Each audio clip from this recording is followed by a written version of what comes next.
Well, it's Jean, but a lot of guys call me Shauna. She was America's sweetheart. At 27 years old, Jennifer Grey played the girl millions of people wanted to be, Baby Houseman, in the iconic 1987 film Dirty Dancing. Critics praised her. Audiences adored her. Patrick Swayze dominated the screen.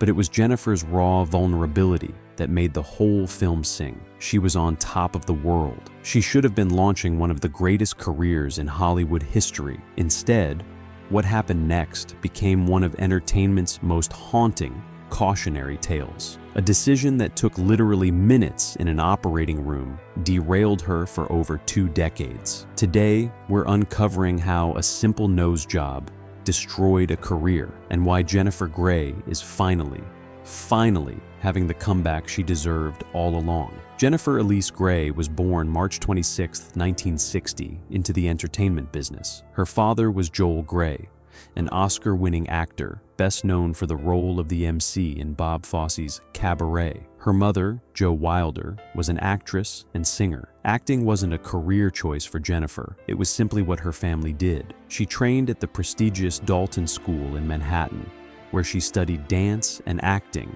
alongside her future best friend, actress Tracy Pollan. Then she went to the neighborhood Playhouse School of the Theater, New York's most respected acting academy. Like every struggling actor, she waited tables to pay the bills. But unlike most struggling actors, her connections opened doors. In 1984, at age 24, she landed roles in 3 significant films: Reckless, Francis Ford Coppola's The Cotton Club, and the war drama Red Dawn, where she worked opposite an up-and-coming actor named Patrick Swayze. These weren't leading roles, but they put her on the map. 2 years later, she played Jeannie Bueller, the cynical, sharp-tongued older sister in John Hughes's comedy masterpiece, Ferris Bueller's Day Off, opposite Matthew Broderick. The film was a commercial and critical success, and Grey received praise for her comedic timing. But 1987 changed everything. Dirty Dancing was a low-budget romance set in the Catskill Mountains during the summer of 1963. At its core was a love story between Baby Houseman, a sheltered, intelligent teenager,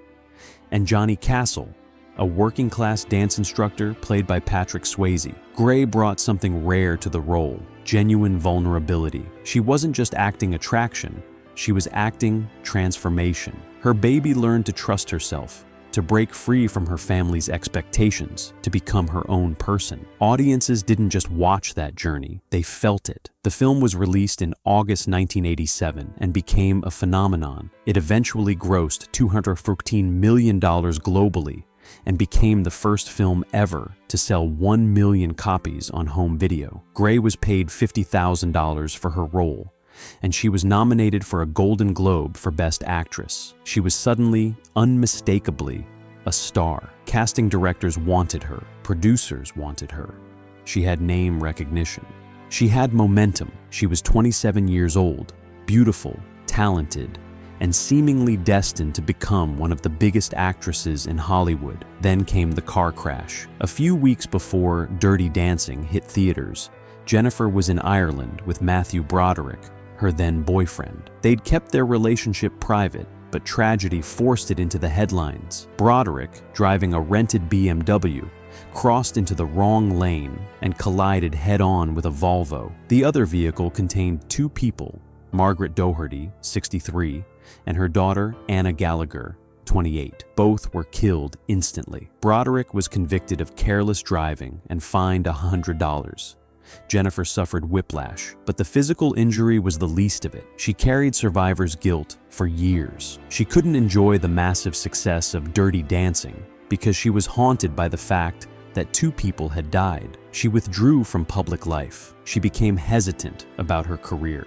She questioned everything.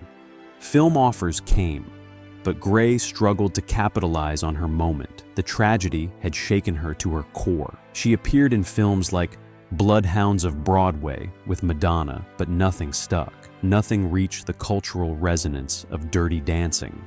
The pressure mounted. Casting directors complained. "You're too specific looking," they said. "You're too ethnic looking," they said. In Hollywood's brutal calculus, her distinctive features, particularly her nose, which had a pronounced bump, were being framed as liabilities. Her mother noticed the struggle. In the early 1990s, she had a conversation with Jennifer that would change her life forever. "It's too hard to cast you," her mother said.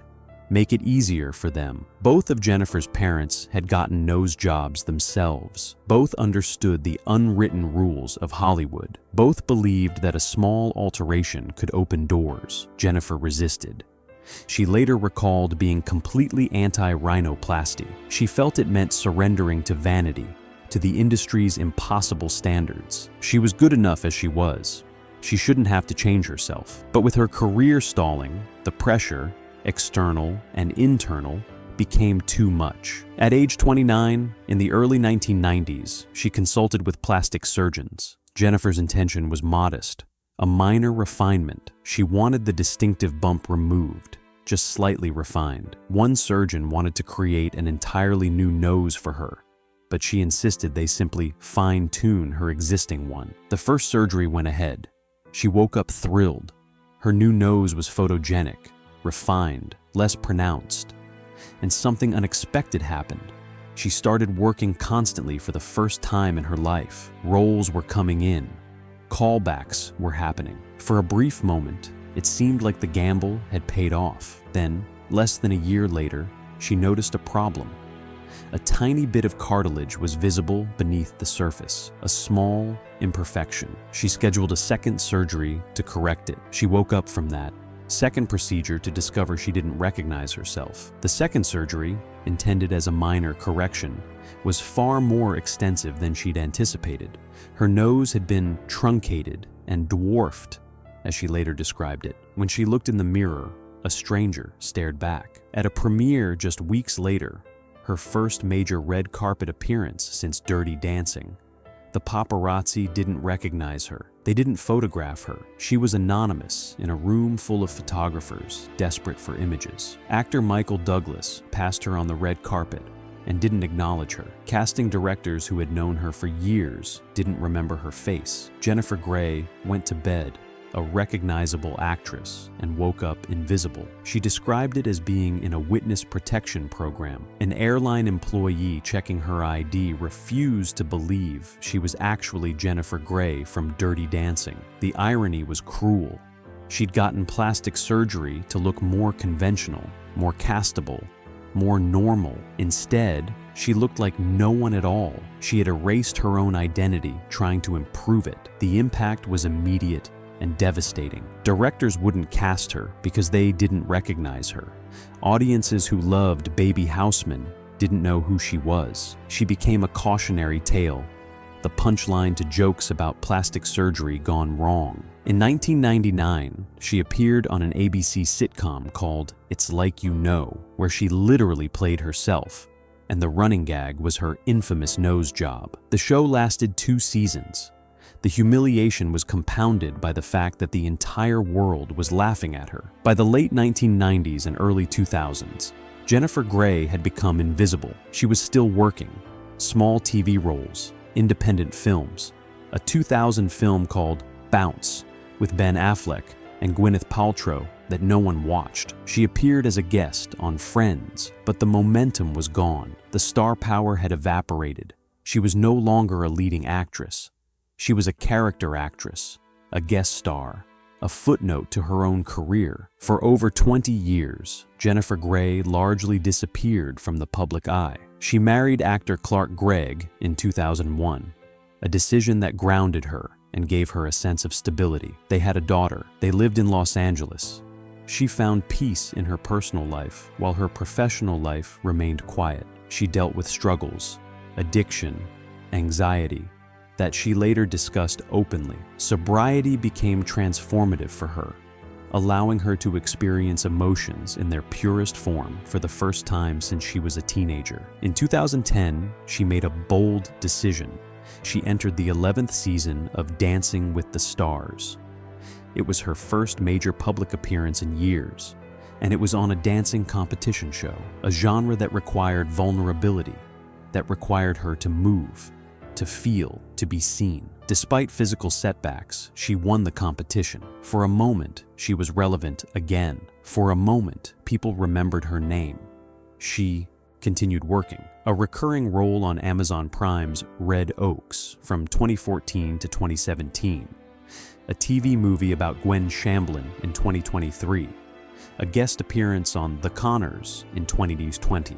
But none of these projects captured the attention she'd once commanded. She remained professionally active, but culturally peripheral. The girl from Dirty Dancing had become someone people only remembered if they thought about the 1980s. Then, in 2024, something shifted. Director and actor Jesse Eisenberg wrote a script called A Real Pain. It was his second directorial effort, following When You Finish Saving the World. The film follows two dysfunctional cousins who take a Jewish heritage tour through Poland after the death of their beloved grandmother. It's a story about grief, about family, about confronting pain and trauma. Eisenberg cast himself and Kieran Culkin from Succession, one of television's most acclaimed performances. Then he cast Jennifer Grey as Marcia, a recently divorced woman joining the tour, searching to reconnect with her past and reclaim her identity. On paper, it wasn't a showy role. It wasn't a leading part, but in Jesse Eisenberg's hands, it became something profound, a character with depth, with pain, with authenticity. The film premiered at Sundance in January 2024 to near universal acclaim. Searchlight Pictures acquired worldwide rights in an all-night auction for $10 million. The film was released in limited theaters on November 1st, 2024, expanding to wide release on November 15th. Within weeks, it was generating serious Oscar buzz. Critics called it one of the best films of 2024. Kieran Culkin's performance became the subject of extensive awards discussion, and Jennifer Grey, at 64 years old, was suddenly being discussed as a potential Best Supporting Actress nominee, not as a relic of the 1980s, but as a working actress delivering genuinely excellent work. When Jennifer received the script, she was watching the final episodes of Succession. She was intrigued. Then she read it and, in her own words, went from excited to elated. She did a Zoom with Eisenberg. They didn't rub each other the wrong way. They had chemistry. She signed on. The experience of filming was cathartic. The cast and crew flew to Poland and began shooting almost immediately, with no time to settle in. They were all strangers in a strange land, which mirrored their characters' experiences. Every day, the crew had breakfast together and laughed so hard that Jennifer went to bed hoarse. She worked with genuine intelligence, depth, and artistry. At the end of the day, as she reflected, every day of the shooting was just like pretty perfect. In her 2021 memoir, Out of the Corner, Jennifer Grey opened up about the nose job in ways she'd never done before. She wrote about growing up in a Jewish family, about her parents and grandparents fleeing Ukraine, about the cultural pressure to assimilate, which included changing your last name and changing your nose. She wrote about her own resistance to the procedure and her eventual surrender to it. She wrote about the moment she realized she was no longer recognizable. Most importantly, she wrote about making peace with it. She's reflected that she once thought success would fix everything, but what actually fixed her was forgiving yourself. She's no longer defined by the nose job. She's no longer chasing redemption.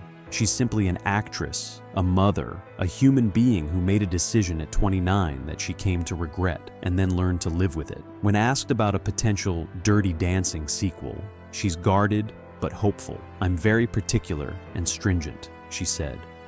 "I'm very specific about the authenticity of the experience and what the fans deserve, because I have such reverence for their experience and the meaning it holds for so many people." Jennifer Grey's story isn't just about plastic surgery or Hollywood's brutal beauty standards, though it's definitely about those things. It's about a young woman who had everything, lost it, disappeared for 2 decades, and then quietly, gracefully, found her way back. It's about the fact that sometimes the most important comeback isn't the most publicized one. It's about showing up, doing good work, and letting that work speak for itself. At 64 years old, Jennifer Grey is finally getting to be what she was always meant to be. Not just baby Houseman, but a genuine, respected, working actress. If that's not a comeback story, I don't know what is. Thanks for watching.